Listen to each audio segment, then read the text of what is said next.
બેસી જવું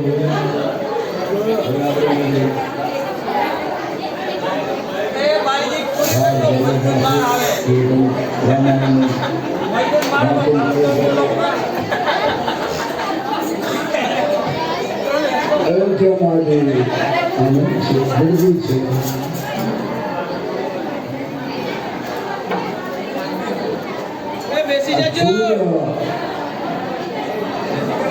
સમય કેટલો માણસને ભાન મળે. સૂર્ય પણ સ્તંભી ગયા જ્યારે પરમાત્મા ધરતી પર પધાર્યા.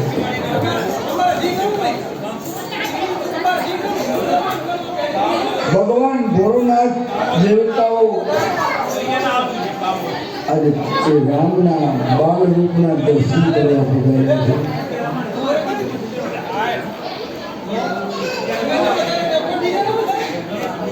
ભગવાન શંકરજી કહેવા લાગ્યા, હે પાર્વતી, અમે ચોરી કરી તમને કહું.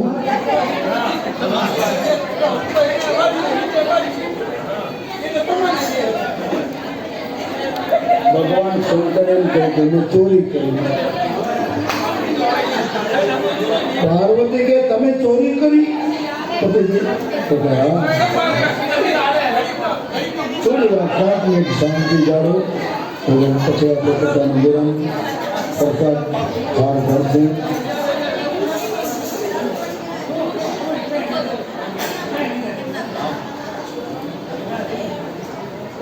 દેવાળે બે પદે જાય છે. ભગવાન ભોળોનાથ પાર્વતીને કહે મેં ચોરી કરી. સતી કહે તમે ચોરી ક્યાં? દેવી, હું અને કાગભૂષણ અયોધ્યા રામના દર્શન કરવા ગયા ને દેવી, મેં નજરે જોઈ છે ભીડ. અમને જવા નતા દેતા લોકો અંદર. ધક્કો મારીને લોકો બહાર કાઢે. તમે તો અજાણ્યા માણસ છો.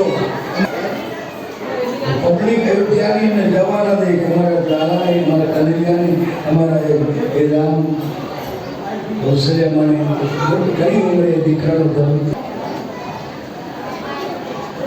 પછી તો જ્યોતિષીના રૂપ મેં ધારણ કર્યા. ભગવાન શિવને જ્યોતિષના રૂપ લીધા છે.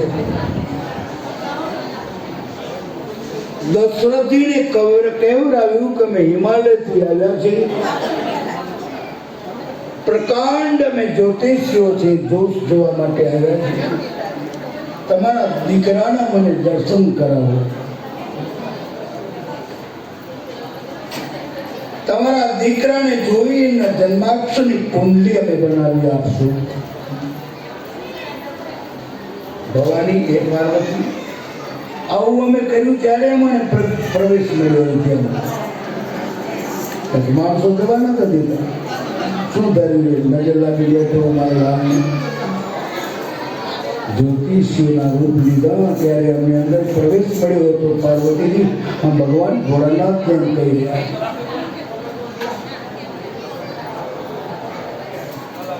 મારું નસીબ સુધારવા આવ્યો છું. દોષ જોવા તો શું, મારું નસીબ સુધારું. એ લાલાના, એ કનૈયાના, એ રામના માટે કરતું.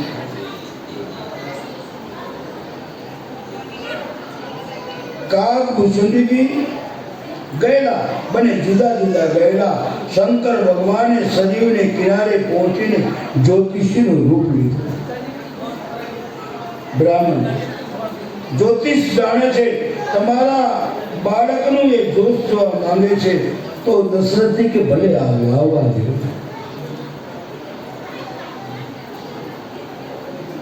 બુદ્ધિઓ, હે બ્રાહ્મણો, જ્યોતિષીઓ, તમે કયો એટલી હું દક્ષિણા આપીશ, પણ મારા લાલના, મારા દીકરાના સારા દોષ જોયું. તમે કયો એનાથી 3 ગણી દક્ષિણા આપીશ, પણ એકે દોષ આડો અવળો ના જોયું. બહુ સારું કીધું. શંકર ભગવાન કહે છે એ કેમ થાય? એ તો જે શાસ્ત્રમાં જ્યોતિષમાં જે આપવું સહી આવે.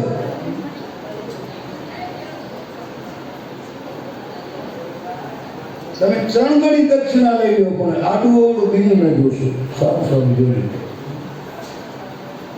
પાર્વતી એ ખબર પડે જેને સ્વપ્નમાં રામના દર્શન કર્યા.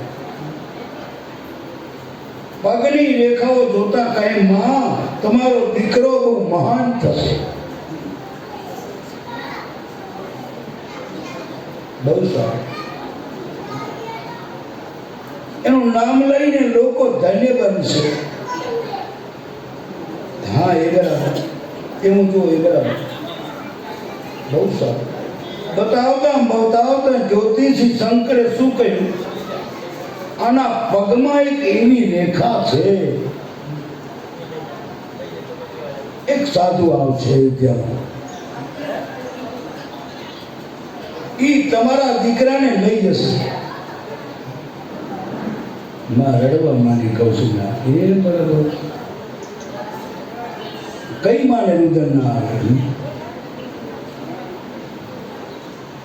એ ઋષિ આવશે, રામને લઈ જશે. જ્યોતિષી કહે પણ માં સાંભળીને જશે તારા રામને, પછી તારો રામ જગતમાં જેના સૌંદર્યનો રૂપનો જોટો ન મળે એવી રાજકન્યાને પરણીને ઘરે આવશે. કૌશલ્યમાં તો બરાબર. તો આનંદ એમાં.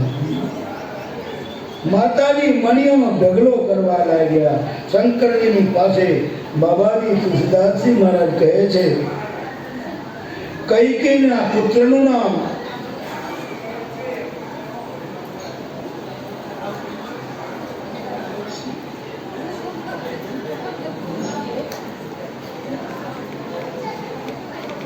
શંકર નામનો એક બ્રાહ્મણ આજે આવ્યો છે અયોધ્યામાં. આપણે બહુ સરસ દોષ જોયા છે. શંકર કઈ ન લઉં તો આ લોકોને ખબર પડી જાય અને દક્ષિણા લઉં તો આ બધું મારે રાખવું ક્યાં? દક્ષિણા સ્વીકાર કરી લીધો, કોઈને ખબર ન પડે એટલા માટે અયોધ્યાની બહાર જઈને જે માંગણો હતા, ભાગચારણો યાચકો હતા, એમને બધું આપી દે. આ કહેવાય કૌશલ્યમાં જ નથી રડતા. એમને ખબર છે કે આ જોશ પ્રમાણે થઈ રહ્યું છે. મારો પુત્ર એક મહાન કન્યાને પરણીને આવશે. આ જોશ જોવાય છે, ઉત્સવ ઉજવાય છે, દિવસો વીતે છે. નામકરણ સંસ્કારનો સમય થયો છે. વશિષ્ઠ આદિ સંતોએ બધા પધાર્યા છે રાજમહેલમાં. માતાઓ પોતાના બાળકોને શણગાર કરી ગોદમાં લઈને બેઠા છે. આખી સભા રાણી છે. વૈષ્ણદેવની પૂજા કરી. બાપજી હવે તમે નામ આપો, જે નામ આવતું હોય. મારા નામ દીકરાના નામના સંસ્કાર તમે કરો. રામના સ્વરૂપની સામે જોઈ એના મસ્તક ઉપર હાથ ફેરવતા વશિષ્ઠ મહારાજ કહે છે આનું એક નામ નથી, આના અનેક નામ છે. એમ કરતા કરતા એક કર્યા અનેક નામ છે. પણ હે અવધપતિ, જે આનંદનો સિંધુ છે, આ તમારો મોટો દીકરો જે પુત્ર છે, સુખની ખાણ છે, એનું નામ રામ. એનું નામ લેવાથી લોકોને આરામ મળશે, વિશ્વામિત્રનો અનુભવ થશે. કૌશલ્યના પુત્રનું નામ લેવાથી જગતને આરામ વિરામનો અનુભવ થશે. વશિષ્ઠજીએ આનંદ મળે માટે અવધેશ હે કૌશલ્યાજી, તમારા મોટા દીકરાનું નામ રામ. અને આરામ તો રામનું નામ આટલા નચાવીએ કે રામનું નામ નચાવી શકે. આ એક નાચવાનું નથી, અને તરબોળ બની ગયા તમે શ્રદ્ધામાં. એ મારો રામ જન્મ્યો ખરેખર. એ અવસરે તો નાચવું મારે રમવું જ જોઈએ ને, અમારે ગાવું જ જોઈએ ને. हमारे तो राम बनाया, लक्ष्मण बनाया, भरत बनाया, शत्रुघ्न बनाया, हनुमान जी बनाया। आ બધું આપણે અનેરો આનંદ કર્યો છે। આ જ મહત્વ છે ને બધું શાસ્ત્રોમાં। લાખો વર્ષના માનવાઈ આવા વિચારો ટકી રહ્યા છે। એ રામ આરામ આપ્યો। તમારે રાતે ઊંઘ ના આવે તો પ્રયોગ કરજો। ભગવાન રામનું કે જેને માનતા એનું સ્મરણ ચાલુ કરજો, ઊંઘ આવી જશે। કંટાળતા નહીં, નામ લીધે એમાં હમાઈ જજો, નામમાં સમાધિ થઈ જશે તમારી ઊંઘ। કોઈ સપનું બીજું નહીં આવે, ઊંઘ આરામદાયક બની જશે। અને આમ તો રામ નામ સિવાય ક્યાંય આરામ જ નથી। તો શરીરના ધર્મ છે, આપણે બધું આરામ કરવો પડે, સૂવું પડે, બેઠવું પડે। બાકી તો નામમાં જે આનંદ છે એ આનંદથી કોઈ દુઃખ નથી આવતું। આજે રામ નામ આપ્યું છે વશિષ્ઠજીએ। કૌશલ્યા નંદનનું નામ રામ।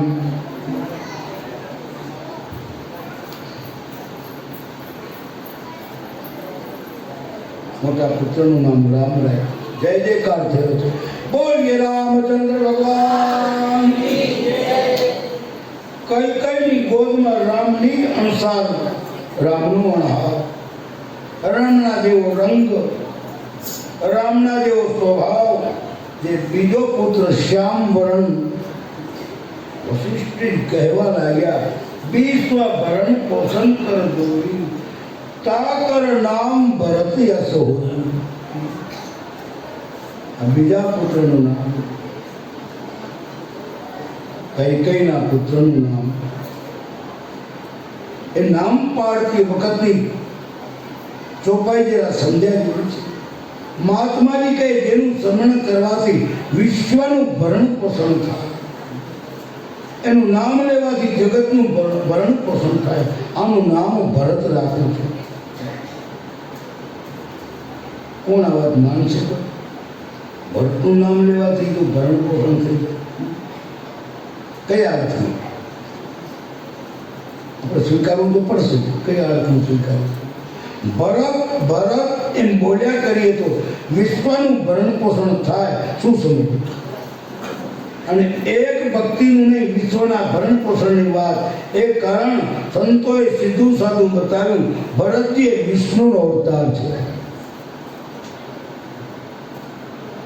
રામચરિત માનસની દ્રષ્ટિએ ભગવાન રામે વિષ્ણુનો અવતાર ગણાય, હરિ અવતાર। પણ ભગવાન રામ એ તો પૂર્ણ બ્રહ્મ છે। રામાયણમાં પ્રેમ લખ્યું છે, રામમાંથી તો અનેક વિષ્ણુ પ્રગટ થાય છે, અનેક બ્રહ્મા પ્રગટ થાય છે। ભરતજીએ વિષ્ણુના અંશ અવતાર કહેવાય છે। વિષ્ણુનું કામ ભરણ પોષણનું કરવાનું। બ્રહ્મા વિષ્ણુમય છે, બ્રહ્મા સર્જન કરે, વિષ્ણુ ભરણ પોષણ કરે, શિવ સંહાર કરે। બધાને જવાબદારી સોંપી દીધી છે ભગવાન, બધાને સંભાળ્યા કરે। વિચાર તો કરો, આખા વિશ્વનું એનું કોમ્પ્યુટર કેવું છે? ક્યારેક એને ખેંચી લો, ક્યારેક એને મૂકો, એને ક્યાં ગોઠવો, એને ક્યાં। આપણે થોડુંક કામ રાખીએ તો આપણે કેટલી દોડાદોડી થાય છે, ક્યાં આને કેટલા મજૂરો, આને આમ કે જેઠ હોય તો નોકર, આ ચાકરની બીજી ત્રીજી દુકાને ઓફિસે કઈ રીતે સંચાલન કરવું, આપણે થાકી જઈએ।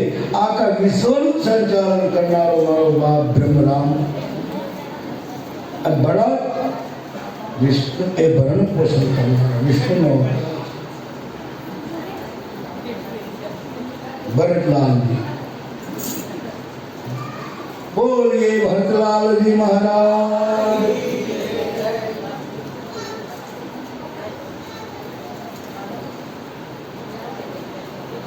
अच्छा लक्ष्मण जी सुमित्रानंद बीजा दीकराનું નામ લક્ષ્મણ जी આપે છે। સુમિત્રાનંદન જેનો એનું નામ લેવાથી શત્રુનો નાશ થશે। લક્ષ્મણજી પછી ચોથા દીકરાનું નામ શત્રુઘ્ન આપ્યું છે। ચારે દીકરાઓના નામ સંસ્કાર વિધિ થયા છે।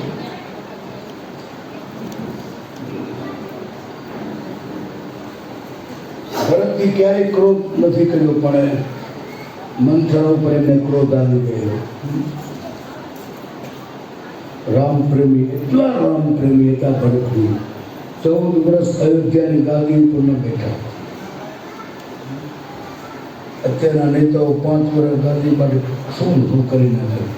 અમારો ભરત સમજણ જીવનમાંથી જાય તો પછી ન કરવાનું કરે. ભરતલાલની ગાદીએ બેઠા નથી, રામની પાછળ વનમાં ગયા છે. ચિત્રકૂટથી પાદુકા લઈ આવી ગાદી ઉપર પધરાવી છે.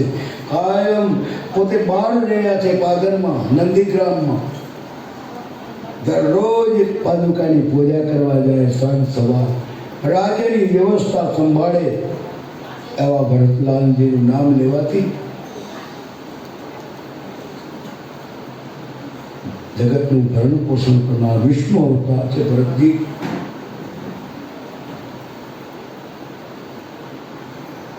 ચારે ભાઈઓનું નામ સંસ્કાર કરી વશિષ્ઠજીએ કીધું, હે દશરથ, તમારા ચારે દીકરાઓ વેદનું તત્વ છે. એને ખબર પડી હતી ત્યારે બ્રહ્માજીએ વશિષ્ઠજીને કહ્યું હતું રઘુવંશનું કર્મકાંડ કરવાનું. ત્યારે બ્રહ્માજીને વશિષ્ઠજીએ ના પાડી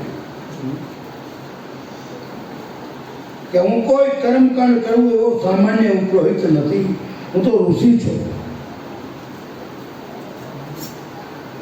કે નહીં જાઓ, કે હું કોઈનું કર્મકાંડ કરાવું. બોલે વશિષ્ઠજી, ફાયદો થશે.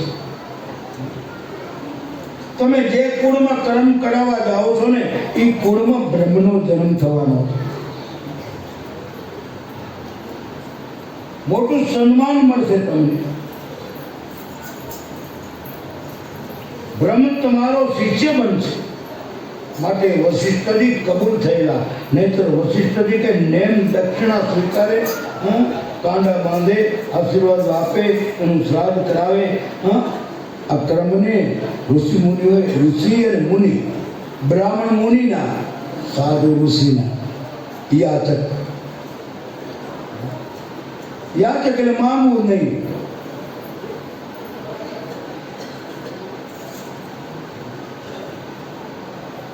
વશિષ્ઠજીએ ના પાડેલી કે હું દશરથ રાજાનો ગોળ નહીં થાવ,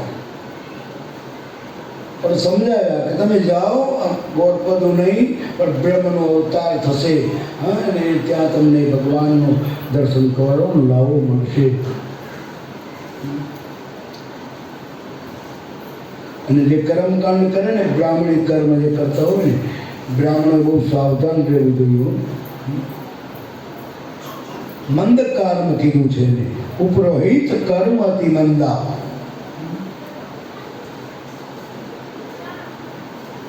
એમાં દક્ષિણા માટે થઈને પછી ખોટું કર્મકાંડ કરાવે તો દોષ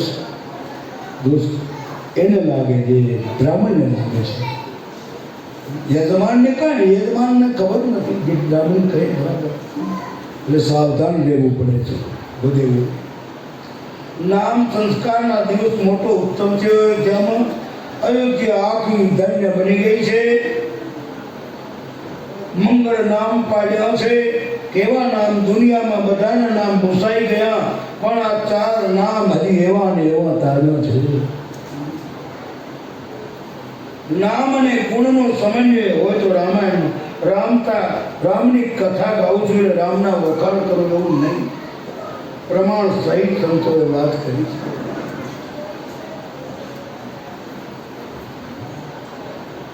રામાયણકારે એમ કહે, રામને સ્નાન કરાવી, બાલ રાઘવને દિવ્ય પિતાંબરો પહેરાવી, વાળ ઓળી, કોઈની નજર ન લાગે એવી તિલક કરી, વેદ ભરાવી, રાઘવેન્દ્રને પારણામાં સુવાડ્યા.